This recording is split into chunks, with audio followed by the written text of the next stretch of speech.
शांत पवन बनकर जंजा झकोर आई।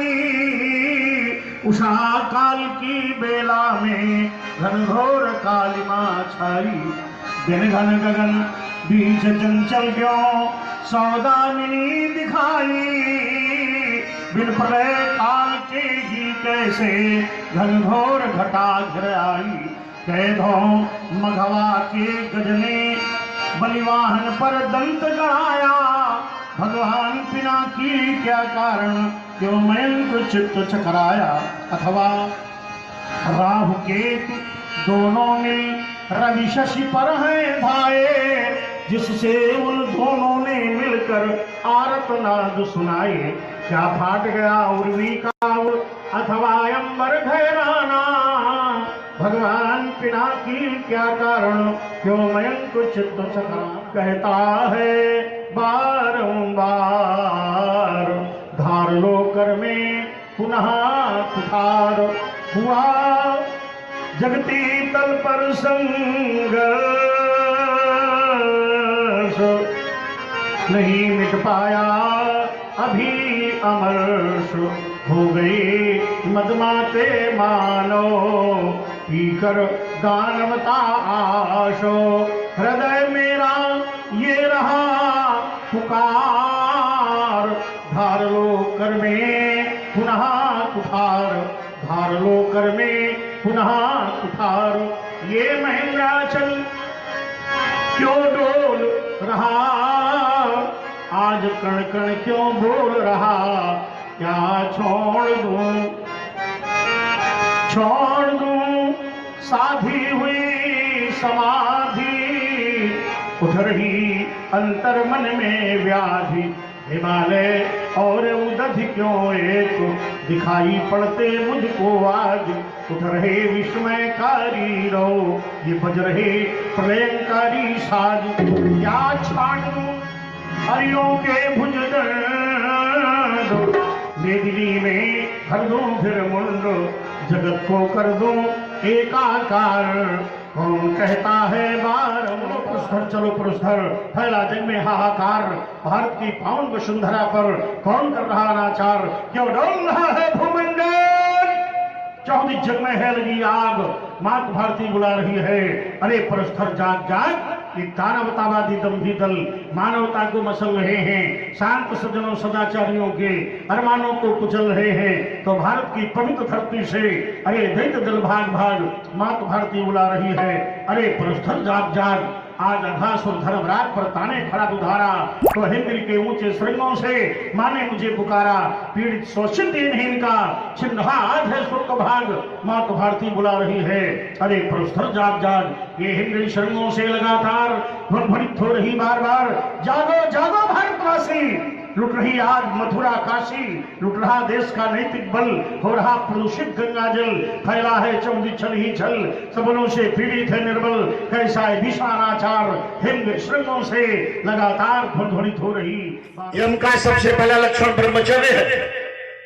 अगर पूछा जाए कि भाई अष्टांग योग क्या है, बोले यम ब्रह्मचर्य अहिंसा अस्तेय अपरिग्रह फिर शौच संतोष। नियम में शौच संतोष तप स्वाध्याय ईश्वर परिधान। यम नियम आसन 84 प्रकार के। प्राणायाम पूर्व कुंभक रेचक। प्रत्याहार संसार स्वप्नवत। प्रत्याहार धारणा प्रभु के स्वरूप की धारणा की जाए। ध्यानम निर्विषय मन। जब जीवन में मन में कोई विषय न हो वो ध्यान है। और फिर संप्रज्ञात और संप्रज्ञात समाधि। जब देहाभास से परे ब्राह्मणी स्थिति में स्थित होकर आत्मा और परमात्मा का साक्षात्कार हो जाए वो समाधि को मलिन करी। यह धार्यो दिव्य रूप मात मैया शंभु को बिहाय। तुम्हें मिथिला नहीं आना था। जुड़ी है समाज कुछ शिवद्रोहियों की भी यहाँ पर हमको साथ में कृपा और खप्पर भी लाना था। फिर खंड खंड करती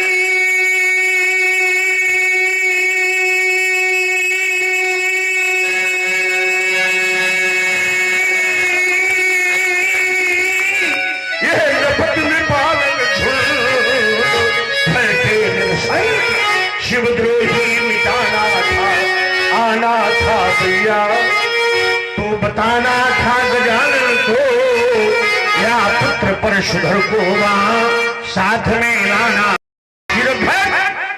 ये भूपति तुम्हारे भवन भगीरथ, भूपति तुम्हारे भवन भगीरथ, गंगा सी लहराती ये चली आ रही कौन भालता, सेंदुर मग छिड़काती ये आदि शक्ति आ स्वयं प्रकाशी, जगदम्बा ही आई ये सचीरती अथवा अनुसुईया कमला से दिखाई। रुचिर रुचिर रुचिर जारु जदुरान, रुचिर रुचिर जारु जदुरान, कैसी मूर्ति बनाई बोलो विदेह, बोलो विदेह, या सुता कहाँ से पाई वे समस्तम सफलम त्वदीयम।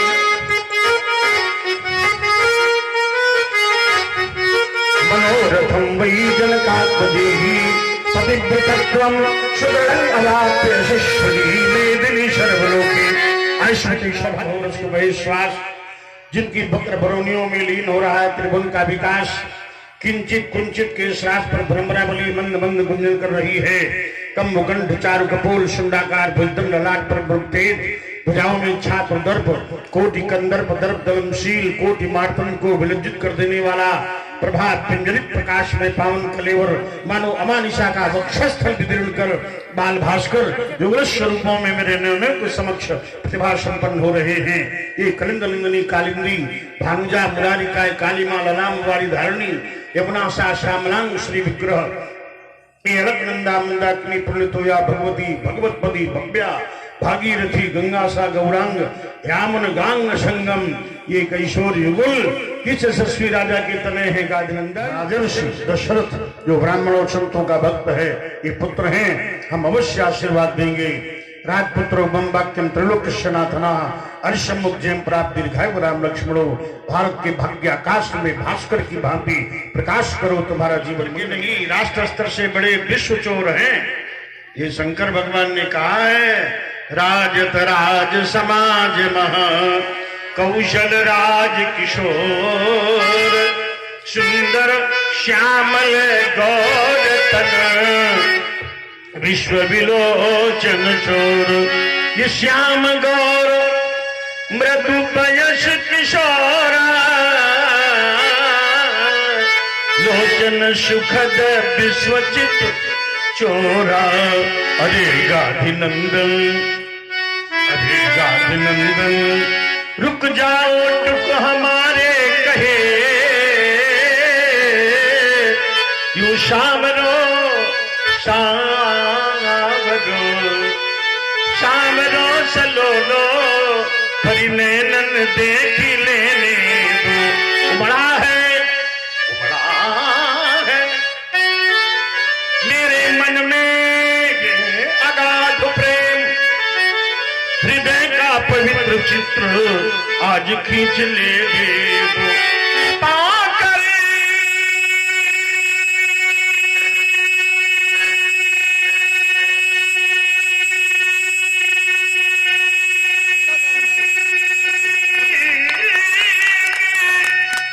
सुधा का सिंधु क्यों ना बुझा लो क्षुधा, आज मकरंद रस छक छक पी लेने दो।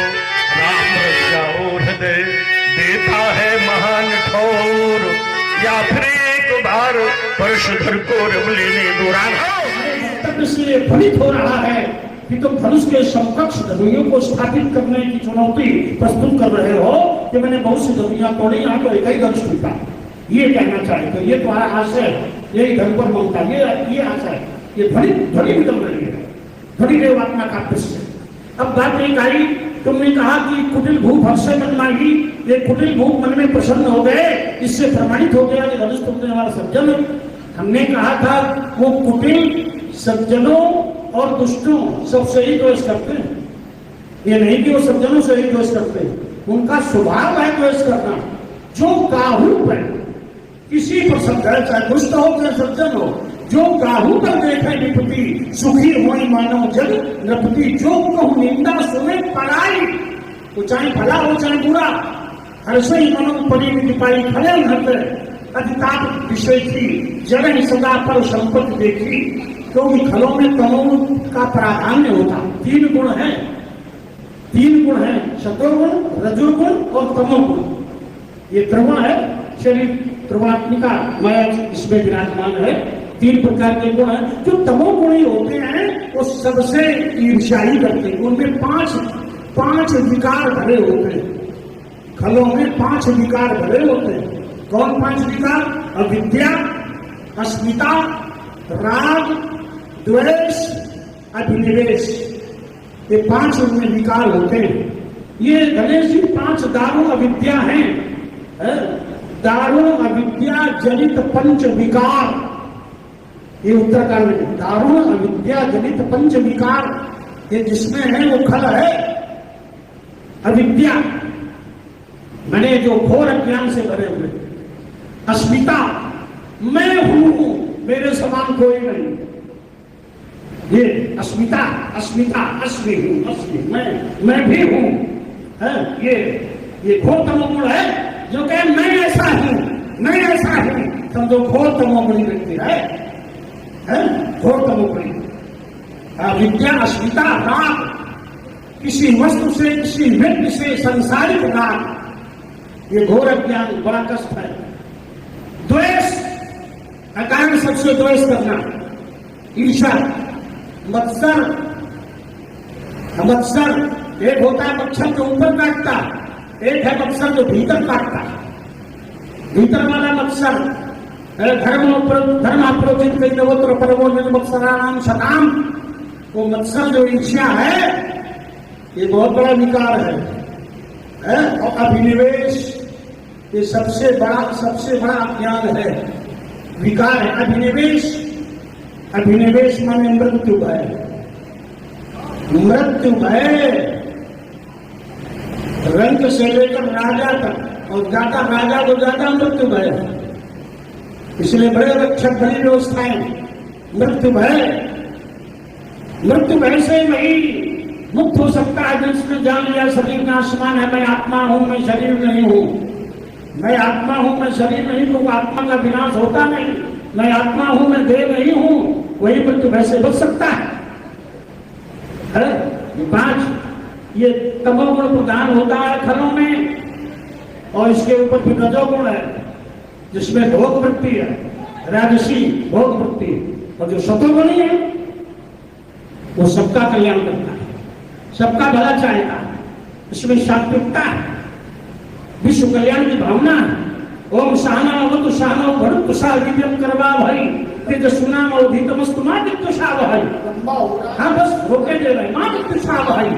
उसे किसी से भी द्वेष नहीं होता। सहभागिता, सहकारिता, समेकित भोग की कामना, तेल भूंजी था मात्रता कसुचित धनम, तेल भूंजी था मात्रता सात्विक।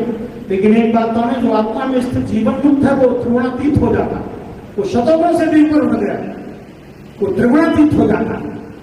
जो त्रिगुणातीत संत है उनके निकट नहीं। तो ये खल लोग तो तमोगुण से आवृत हैं, ये प्रमाण थोड़े कर सकते। घस धोने वाला दूध का धोया है, बड़ा शुद्ध, बड़ा सज्जन है, हम करेंगे प्रमाणित, कोई संत प्रमाणित करे, अच्छी बात है। अब तुमने एक बात कही तो ये संत क्यों प्रसन्न है, बड़ी अच्छी बात कही। ये संत क्यों प्रसन्न है, ये मिथिला क्यों प्रसन्न है? ये प्रसन्न इसलिए है कि वैदेही को पूर्व निर्धारित मनोवांछित फल मिल गया, क्योंकि वही बिंदु तुम लाए हो। भाई बिंदु तो तुम लाए हो कि महाराज वो तो बड़ा प्रसन्न है, आरती हो रही है, फूल पर साय कर रहे हैं, वो पहले से निर्धारित बल मिल जाने से प्रसन्नता है। अपनी बात यही रोकता है। क्या जानकी दुष्ट को मनोवांछित वर बनाएगी? हम बहुत लंबी बात न करके आपसे उत्तर चाहते हैं। क्या जानकी जिस वर का चयन करेगी क्या वो तमोगुणी होगा? देखिए ये अवश्य इतनी देर बोले थोड़ा सा देर अवश्य हमारा धीरे धीरे चलते चलाते अवश्य सुनेंगे। तो अगर वो दुष्ट है, धनुष तोड़ने वाला दुष्ट होगा, तो जानकी क्या उसका वर्ण करती? क्या जानकी का मनोवांछित वो वर होगा जो दुष्ट होगा, आतताई होगा, अत्याचारी होगा, मानवता का विरोधी होगा, उसका चयन क्या जानकी करेगी? इस बात पर भी यदि आप विचार कर लेते तो इतनी लंबी बात का उत्तर आपको सटीक मिल जाता। अब दूसरी बात जो आपने रखी वो ये रखी, क्रोध और राग, द्वेष, ईर्ष्या, मद, मत्सर, बोले ये होते हैं दुष्टों में। लेकिन हम एक अनुभव करते हैं, अगर कोई सिद्ध संत सामने आ जाए तो उसके दोष भी तत्काल सिद्ध पुरुष के दर्शन करने मात्र से समाप्त हो जाते हैं। क्योंकि महापुरुषों का, संतों का दर्शन पापों का विनाश कर देता है, पापों को नष्ट करता है।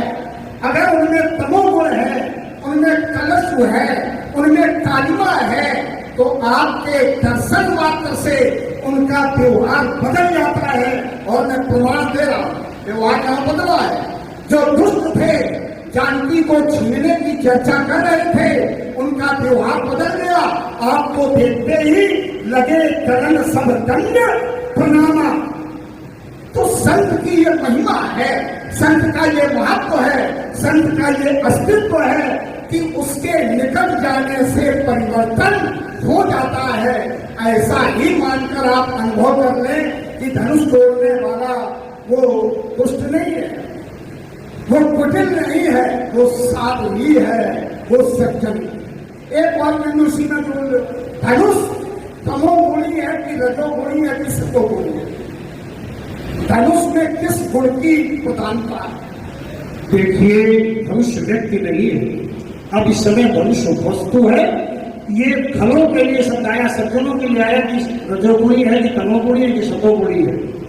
धनुष तो ये मान लीजिए तो कि वो त्रिगुणातीत हो गया है, तो कि क्षत्रिय स्त्रियों से बना अब निर्गुण है। देखो, हम तो बात मान लेते हैं, महात्माओं के नहीं मानेंगे तो किसकी मानेंगे? महात्माओं के साथ जीवन अभी तक का कटा है। त्रिगुणातीत धनुष है, और त्रिगुणातीत को कोई ऐसा ही तोड़ सकता है जो गुणातीत हो, जिसमें तीन गुण हो, सतोगुण, रजोगुण, तमोगुण। ऐसा कोई पुरुष धनुष का खंडन नहीं कर सकता है, क्योंकि धनुष अगर त्रिगुणातीत है तो तोड़ने वाला भी सामान्य नहीं होगा। ये अनुमान से आप यथार्थ तक पहुंच सकते। मैं हमारे लक्ष्मण, जब तुमने कहा कि कुटिलों ने प्रसन्नता ज्ञापित की इसलिए प्रमाणित हो गया धनुष तोड़ने वाला कुटिल नहीं है। हमने कहा नहीं, कुटिल दुष्टों पर भी द्वेष करते हैं, सज्जनों पर भी द्वेष करते हैं। तब तुमने कहा जानकी ने मनोवांछित कर लिया, मन में चुन लिया। हमारे आपके तर्क में अंतर है, थोड़ा सा अगर रोकेंगे तो हम लंबी बात करते स्पष्ट कर। तर्क द्वेष शब्द पर नहीं है, प्रसन्न हो गए। हाँ, प्रसन्न हो गया, इससे प्रमाणित हो गया, इससे प्रमाणित हो गया कि वो बड़ा सज्जन है।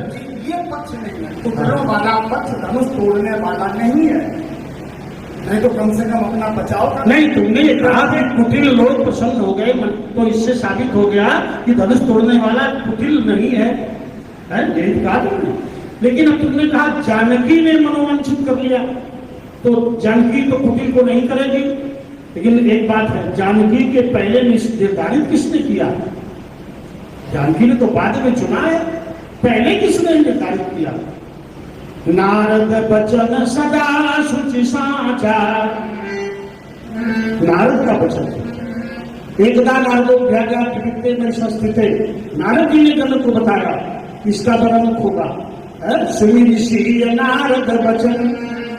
उसने अपने मन से नहीं सुना, सुनी ऋषि नारद वचन उपजी प्रीति पुनीत। नारद के वचनों से वर में प्रेम करता हुआ। अब एक बात बड़ी लक्ष्मण की मार्मिक है। लक्ष्मण ने कहा कि महाराज, ये जो राजागण जिन्होंने धनुष तोड़ा तमोगुण से, आवृत धनुष क्या तमोगुणी था या सतोगुणी था या रजोगुणी था?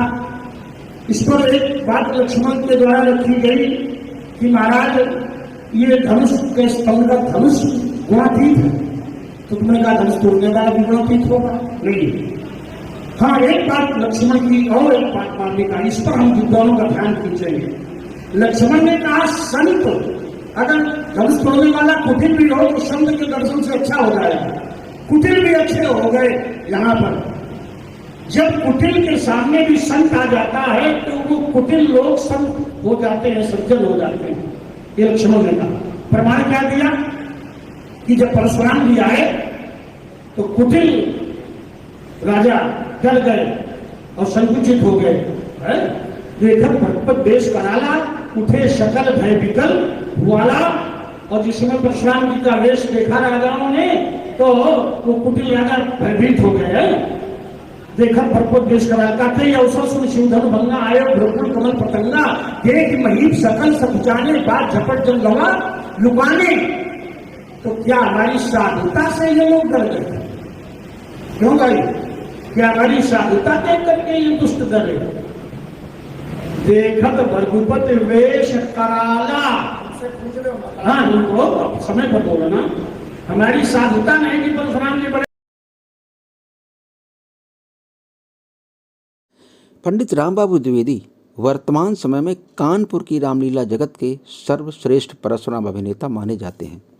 कानपुर की रामलीला शैली के अनुरूप परशुराम अभिनेता के लिए आवश्यक सभी गुणों यथा स्वर, स्वरूप, ज्ञान तथा गंभीरता का द्विवेदी जी में मंच पर अद्भुत संगम दिखाई देता है। इसी कारण रामलीला के 80% मंचों की आप पहली पसंद होते हैं। रामलीला के व्यावसायिक परिप्रेक्ष्य की यदि बात करें तो पंडित रामबाबू द्विवेदी वर्तमान समय के सबसे महंगे परशुराम अभिनेता हैं, जिससे इन्हें केवल वही आयोजन समितियां बुला पाती हैं जो आर्थिक रूप से अधिक सुदृढ़ होती हैं। पंडित जी मूल रूप से कानपुर जनपद के गदनपुर चुरसा ग्राम के निवासी हैं तथा अपना वर्तमान निवास बिल्हौर कस्बे में बनाए हुए हैं। द्विवेदी जी ने अपने पिताजी की प्रेरणा से सन 1973 में लक्ष्मण अभिनेता के रूप में रामलीला जगत में कदम रखा था। उस समय आपकी आयु 17-18 वर्ष के आसपास थी। आपने संस्कृत माध्यम की शिक्षा ग्रहण करते हुए सन 1975 में शास्त्री की उपाधि प्राप्त की और सन 1976 में आप श्रीमद् भागवत के वक्ता भी बन गए। इसके साथ ही शिक्षा का क्रम भी आगे बढ़ता रहा और सन 1979 में आपने आचार्य की उपाधि भी प्राप्त कर ली। इस बीच द्विवेदी जी का उन्नत शारीरिक सौष्ठव देख पिताजी ने परशुराम जी का अभिनय तैयार करने की प्रेरणा दे दी। इसके बाद से आपने लक्ष्मण का अभिनय करते हुए परशुरामी की भी तैयारी शुरू कर दी। 13 दिसंबर 1980 को पंडित जी ने अंतिम बार लक्ष्मण का अभिनय करके पाला बदल लिया और 19 दिसंबर 1980 को परशुरामी की शुरुआत कर दी। तब से प्रारंभ हुई परशुरामी की यात्रा ख्याति दर ख्याति अर्जित करते हुए आज सफलता के उच्चतम शिखर पर पहुंच चुकी है। मुझे भी कई बार पंडित जी के साथ लक्ष्मण का अभिनय प्रस्तुत करने का अवसर प्राप्त हुआ है। हर बार का अनुभव बहुत ही यादगार रहा। कानपुर की रामलीला जगत में द्विवेदी जी को जहां सर्वश्रेष्ठ परशुराम अभिनेता के रूप में ख्याति प्राप्त हुई, वहीं आपने श्रीमद् भागवत तथा राम कथा के श्रेष्ठतम प्रवक्ता के रूप में भी स्वयं को स्थापित किया है। प्रस्तुत है पंडित रामबाबू द्विवेदी जी से उनकी अभिनय यात्रा तथा रामलीला के विभिन्न संदर्भों पर 17 जुलाई 2016 को हुई विस्तृत बातचीत। पंडित जी, आपके मूल गांव का क्या नाम है? मूल गांव नाम है गदनपुर चुरसा। तो परशुरामी की शुरुआत कहाँ से, कब से हुई आपकी रामलीला में? रामलीला की शुरुआत जो है सन 1980 से जी, परशुराम के रूप में। परशुराम। इसके पहले सुना है आप लक्ष्मण का भी अभिनय करते थे? हाँ, सन 1973 से लक्ष्मण का अभिनय शुरू किया और पढ़ते भी थे साथ में।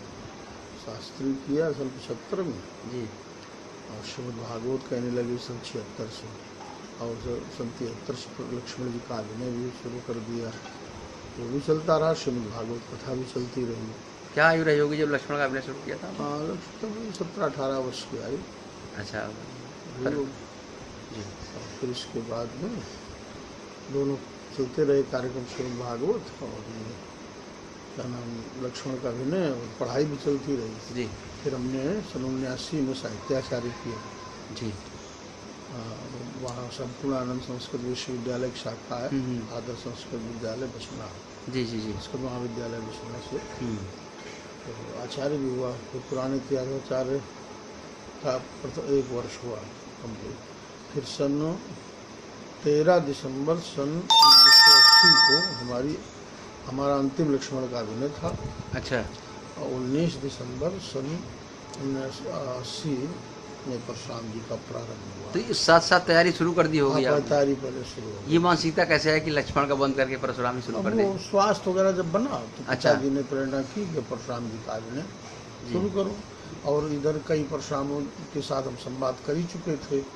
पंडित कृष्ण मुरारी जी, पंडित चतुर्वेदी जी, श्री किशन जी, सूर्यपाल अवस्थी आदि पंडित तेजनाथ वाजपेयी जी, तो उनका सार लेकर के अपना साहित्य सृजन किया जी। कुछ परंपरागत साहित्य लिया और कुछ अपना सूचित किया जी और अभिनय शुरू हो गया जी लोगों ने बहुत पसंद किया। जी।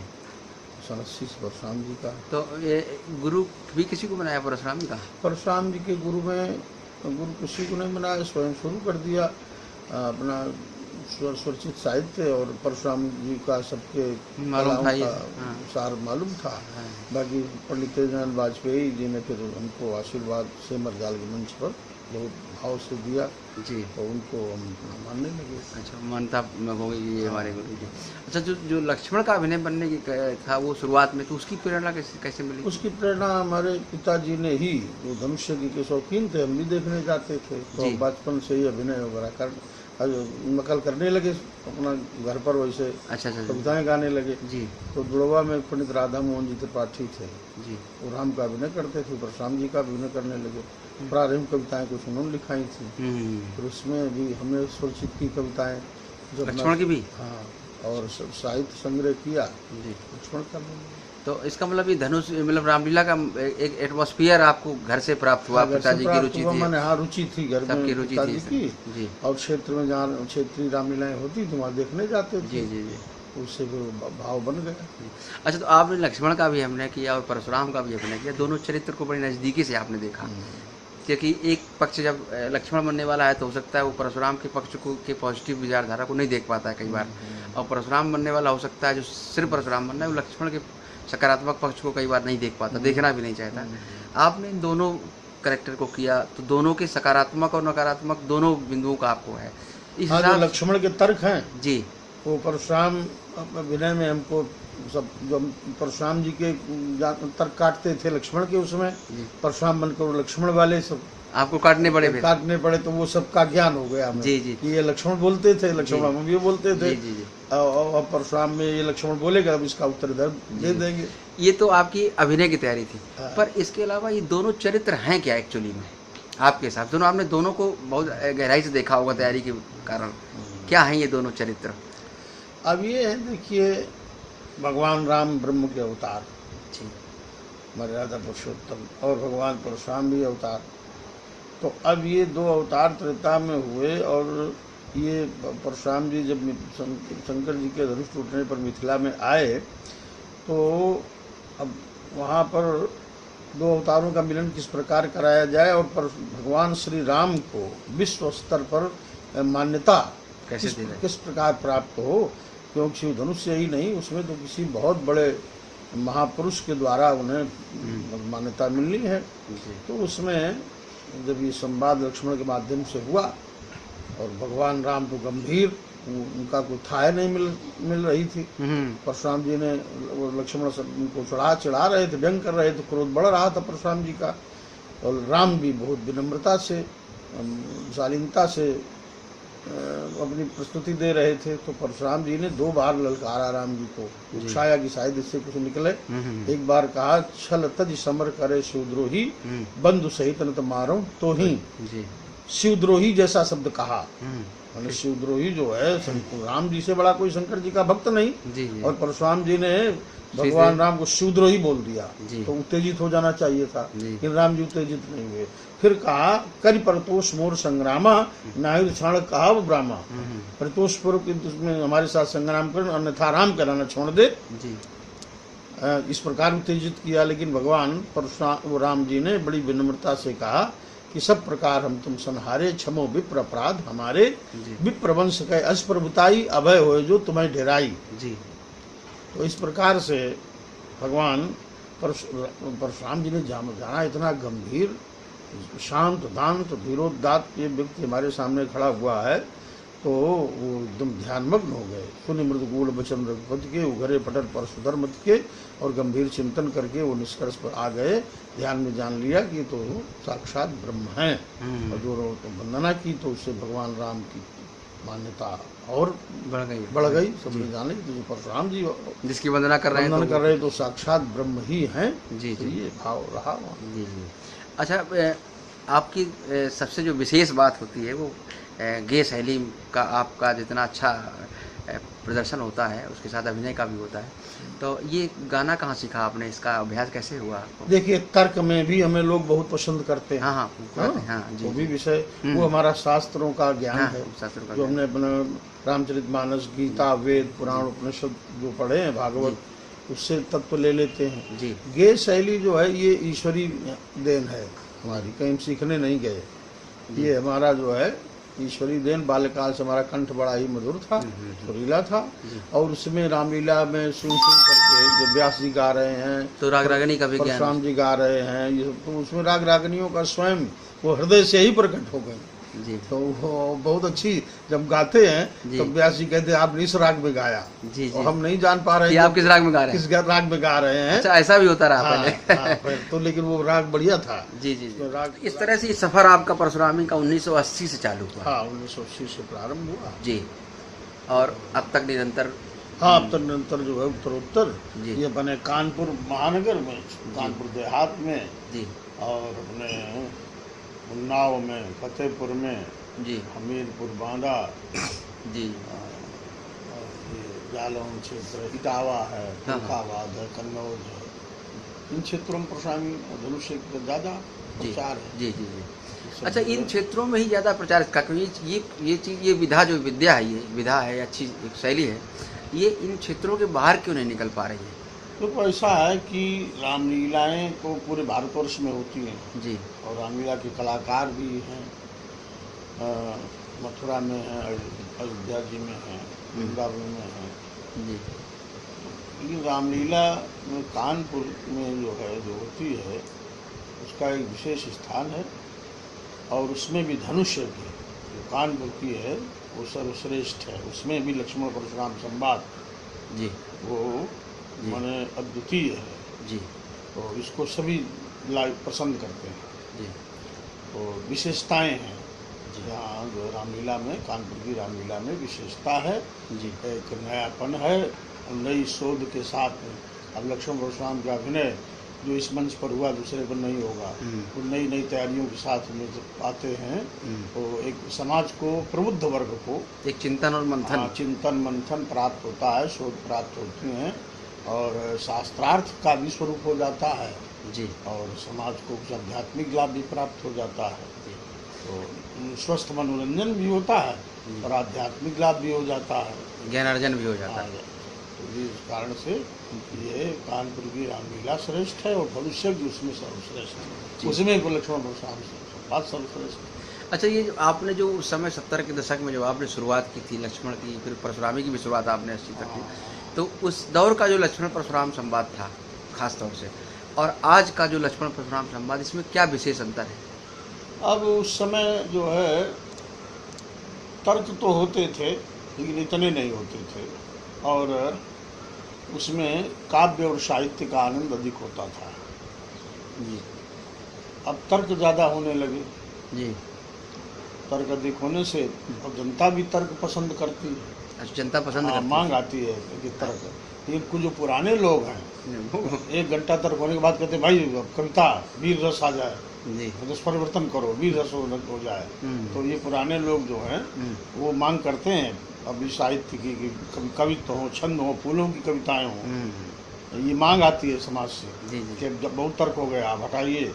और जो ये नई पीढ़ी है, जो युवा वर्ग, ये तर्क ज़्यादा सुनता है जी। तो तर्क होना चाहिए। अच्छा, तर्क का भी धरातल आजकल जो कई बार ऐसा हो जाता है, वो उसको किस तरह से? अब जो तर्क जो अच्छे लक्ष्मण हैं, अच्छे परशुराम हैं, वो शास्त्र सम्मत रामायण जी से, गीता जी से, वेद उपनिषद से लेकर बढ़िया तर्क करते हैं, लेकिन मानसिकताएं वैसी हो जाती हैं तो व्यक्तिगत प्रतिष्ठा का विषय बन जाता है, जहाँ वही सब बात बिगड़ जाता है। इससे बचने की जरूरत है कि नहीं है? इससे बचने की आवश्यकता है। जी। देखो, एक तो लक्ष्मण परशुराम जी के हम इसको ये देखते हैं कि हमारे जनमानस अंतराल में जी। इसको नाट्य शैली में कम लोग सम्मान करते हैं, इसको वास्तविक लीला के रूप में जी जी।